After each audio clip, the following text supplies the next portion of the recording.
बिस्मिल्लाहिर्रहमानिर्रहीम, अस्सलाम वालेकुम। उम्मीद करता हूँ आप तमाम नाज़रीन और सामाईन खैर आफियत से होंगे। नाज़रीन, एक बार फिर British maritime trade operation authority यानी UKMTO की जानिब से एक ख़बर सामने आई है। क्या ख़बर है, इस पर नज़र डालते चलेंगे इस वीडियो में। साथ साथ इस वक्त जो यमन का महाज़ है वहाँ से भी कुछ ख़बरें सामने आ रही हैं। क्या ख़बरें हैं, इस पर नज़र डालते चलेंगे। इसके साथ साथ एक ऐसा वाक़या भी सामने आया है कि इसराइल का साहिली शहर और बंदरगाह वाला शहर इलात, उस पर कुछ हमले किए गए हैं। क्या चीज़ें सामने आ रही हैं, इस पर भी बात करते चलेंगे। इसके साथ साथ एक बहुत बड़ी कार्रवाई इस वक्त अल-कुद्स ब्रिगेड की गज़ा स्ट्रिप में सामने आई है और एक बहुत बड़ी कार्रवाई मानी जा रही है।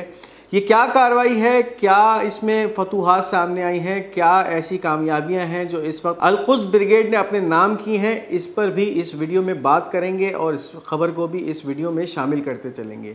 तो अगर अब तक आपने हमारे इस चैनल पाक गोल्ड मीडिया को सब्सक्राइब नहीं किया तो इस चैनल को सब्सक्राइब कीजिए ताकि आने वाली तमाम वीडियोस आप तक पहुंच सकें। इस वीडियो को लाइक कीजिए, शेयर कीजिए और कमेंट्स में अपनी कीमती आरा का इजहार करना मत भूलिए।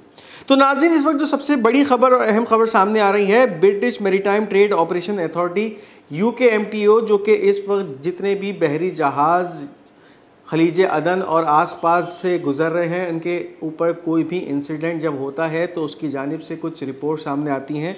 तो इस वक्त एक रिपोर्ट सामने आ रही है, British maritime trade operation authority, we received a report of an incident 71 nautical mile south west of Salif in Yemen. अब यमन के ही महाज से, यमन के ही मंजर से ये ख़बर सामने आ रही है।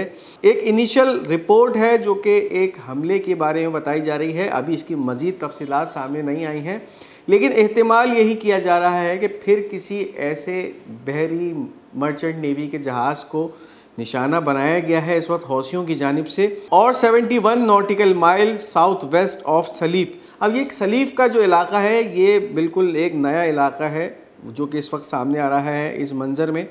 और वहाँ पर जो है ये कार्रवाई जो है, इसकी एक इनिशियल रिपोर्ट UKMTO को मौसूल हुई है और इसके बारे में उन्होंने आगाह किया है। अब इसके साथ साथ आपको ये बताते चलें कि इस वक्त यमन के ऊपर अमेरिका और बरतानिया की जारहियत जो जारी है और एक बहुत ही ताज़ा तरीन हमला इस वक्त सामने आ रहा है।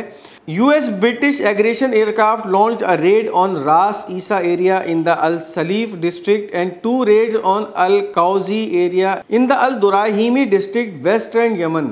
अब ये जो इलाका है यमन का, ये वही इलाका है जिसके बारे में इससे पहले UKMTO ने एक इनिशियल रिपोर्ट जो जारी की थी, यानी सलीफ का इलाका, और ये मगरिबी यमन में वाक़े है। वहाँ पर ये इस वक्त खबरें सामने आ रही हैं कि अमेरिका और बरतानिया ने जारहियत दिखाते हुए 2 हमले किए हैं जो कि अल कौजी एरिया में किए गए हैं और इसके साथ साथ अल सलीफ एरिया में किए गए हैं। तो इस वक्त जो जारहियत का सिलसिला है अमेरिका और बरतानिया का यमन के ख़िलाफ़ वो भी जारी है, और दूसरी जानिब फिर हौसियों की कार्रवाइयाँ जो हैं वो भी फिर इसी ज़िमन में सामने आ रही हैं कि फिर अमेरिका के डिस्ट्रॉयर शिप्स को निशाना बनाया जा रहा है बहरे अहमर में, और उसके साथ साथ बहुत सारे मर्चेंट नेवी के जहाज़ों को भी निशाना बनाया जा रहा है।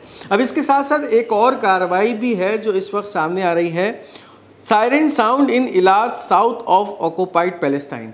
अब ये वो बंदरगाह वाला शहर है इलाद पोर्ट जिसको कहा, यानी इलाद सिटी या इलाद पोर्ट जहाँ पर मौजूद है। ये साहिली एक शहर है इसराइल का जो कि उसके बिल्कुल जुनूब में वाक़ है, और वहाँ पर इस वक्त सायरन बजने का मकसद ये है कि इस वक्त उसके ऊपर कोई मिज़ाइल अटैक किया गया है जिसके बाद उस शहर में सायरन्स की आवाज़ें गूंजना शुरू हो गई हैं। अब इसी मामले पर जो इस्राएली मीडिया एक ख़बर दे रहा है, siren sound simultaneously in the north and in Eilat and coordination between Lebanon and Yemen is increasing. यानी अब ये 2 ख़बरों को जो है वो बताया जा रहा है कि एक तरफ तो जो इसराइल का शुमाल है, नॉर्थ का एरिया, वहाँ पर भी मुतवातिर सायरन या जो ख़तरे का बगल है वो बजता रहता है, और अब दूसरी जानिब इलाद पे भी इस तरह की नौबत अब आ गई है कि वहाँ पर भी सायरन्स जो हैं वो बजना शुरू हो गए हैं। अब आप ये अंदाज़ा लगाइए कि इलाद वो शहर है जो कि यमन से करीब पड़ता है, यानी अगर इस पे सायरन बज रहे हैं और इस पे हमला अगर किया जाता है तो उसके अंदर फिर जो कार्रवाई होगी वो यमन की जानिब से की जाएगी। जबकि इसके बिल्कुल बरक्स जो शुमाल का इलाका है वहाँ पे अगर जो कार्रवाइयाँ की जाती हैं तो फिर वो हिजबुल्लाह या लबनान की जानिब से की जाती हैं। तो अब ये इस वक्त इसराइली मीडिया ख़बर दे रहा है, ख़बर क्लेम कर रहा है कि एक जानिब तो शुमाल में सायरन्स बज रहे हैं और एक जानिब इलात में सायरन बज रहे हैं, यानी इसराइल के जुनूब में। तो अब जो ये कोऑर्डिनेशन या हम आहंगी है लबनान और यमन के दरमियान, ये बढ़ती जा रही है। यानी इसका मतलब हम ये अख़ज़ कर सकते हैं कि आने वाले दिनों में कुछ बहुत सारे जो हमले हैं वो फिर यमन की जानिब से भी देखे जा सकते हैं। इस वक्त लबनान का मुहाज़ तो एक भरपूर मुहाज़ समझा जा रहा है कि जिस तरह से रोज़ाना की बुनियाद पे सैकड़ों की तादाद में कार्रवाइयाँ की जा रही हैं। हिजबुल्लाह लबनान से मिज़ाइल दाग रहा है, इसराइली फ़ौजियों को टारगेट कर रहा है। इसके साथ साथ बहुत सारे जो हैं वो नए नए तरीक़ों से जो है वो इसराइल पर हमले किए जा रहे हैं, काबिज़ इसराइली सेटलर्स पे। और अब ये चीज़ भी देखने में अब सामने आ रही है कि अब यमन की जानिब से भी इसराइल के इलात शहर को निशाना बनाया जा रहा है। इससे पहले एक दफ़ा हो चुका है कि यमन की जानिब से कुछ ड्रोन्स दागे गए थे जो कि इस इसराइली साहिली शहर इलात पे गिरे थे और वहाँ पे उन्होंने तबाही मचाई थी। अब एक फिर इनिशियल रिपोर्ट सामने आ रही है कि इस वक्त इलात के अंदर ख़तरे की घंटी है या सायरन्स हैं वो बज रहे हैं और इसका मतलब यही है कि फिर कोई हमला किया गया है, कोई मिज़ाइल अटैक किया गया है, जिसकी वजह से ये चीज़ें इस वक्त सामने आ रही हैं वहाँ से कि वहाँ पर सायरन्स बजना शुरू हो गए हैं। अब इसके साथ साथ एक बहुत बड़ी ख़बर इस वक्त सामने आ रही है और ख़बर ये है कि अल-कुद्स ब्रिगेड ने इस वक्त एक बहुत बड़ी कार्रवाई की है गज़ा स्ट्रिप में और एक भरपूर हमला इस वक्त इसराइली फ़ौज पे किया गया है। अगर ये कहा जाए कि इस वक्त गज़ा में इसराइली फ़ौजियों की कमर तोड़ी गई है तो ये बिल्कुल मुबालगा आराई नहीं होगी। ख़बर क्या है? Al-Quds brigade we bombed a barrage of heavy mortar shells on the enemy command and control headquarters south of Gaza city. अब आप अंदाज़ा लगाइए कि अल-कुद्स ब्रिगेड की इतनी ज़बरदस्त कार्रवाई है कि पूरा बैराज यानी एक जत्था दागा गया है। और कहाँ दागा गया है? कमांड एंड कंट्रोल हेडक्वार्टर्स, जो कि दुश्मन की फ़ौज यानी इसराइली काबिज़ फ़ौज के कमांड एंड कंट्रोल सेंटर्स है, जहाँ से इस पूरी जंग को वो फ़ौज कंट्रोल कर रही होती है और बहुत सारी जो मालूमात हैं, बहुत सारी जो अहकामात हैं वो वहाँ से जारी किए जा रहे होते हैं। उस कंट्रोल हेडक्वार्टर को निशाना बनाया गया है और एक जत्थे से यानी एक से ज़्यादा यानी लातादाद मोटर शेल्स उस पर दागे गए हैं और उसको निशाना बनाया गया है। उस इमारत को नुकसान पहुंचा है और उसके साथ साथ ये भी खबरें हैं कि वहाँ पर जो इस वक्त काबिज़ इसराइली फ़ौजी मौजूद थे उनको भी निशाना पहुंचा है, बहुत सारे हलाक हुए हैं और बहुत सारे ज़ख्मी हैं।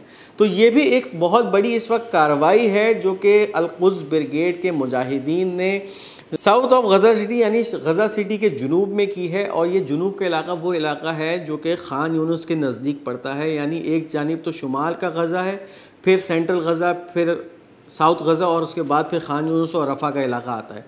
तो ये एक बहुत बड़ी इस वक्त कार्रवाई है जो कि मुजाहिदीन ने अपने हिस्से में लिख ली है और इस जंग की फतूहात में एक और फतह अपने नाम कर ली है। तो ये था अब तक का ख़बरनामा। उम्मीद करते हैं आपको हमारा ये ख़बरनामा पसंद आया होगा। अपनी कीमती आरा का इजहार कमेंट्स में ज़रूर कीजिएगा। इस वीडियो को लाइक और शेयर करना बिल्कुल मत भूलिएगा और हमारा ये चैनल पाक गोल्ड मीडिया, इसको सब्सक्राइब भी करते चले जाइएगा। इंशाल्लाह बहुत जल्द आपसे एक नई वीडियो में और दूसरी वीडियो में मुलाकात होगी। अपना बहुत बहुत ख्याल रखिएगा। तब तक के लिए खुदा हाफिज़ व नासिर।